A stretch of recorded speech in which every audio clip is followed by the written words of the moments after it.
Install two 2x2 battens in a vertical stack to form the ridge centerboard.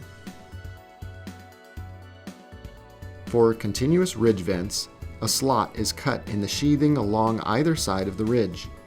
Using the ridge riser brackets, bend them to the pitch of the roof and install with 2 screws on each side of the ridge. Install ridge riser brackets no greater than 24 inches apart.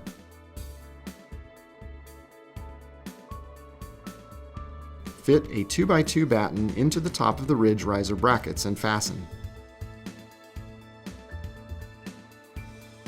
Across the last course of the ridge, install a support batten to support the cut ridge panel.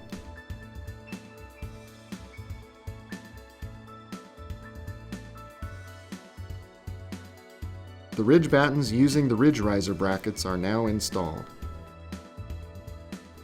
Install the hip battens 5 inches apart down each side of the hip and fasten at each panel batten's intersection.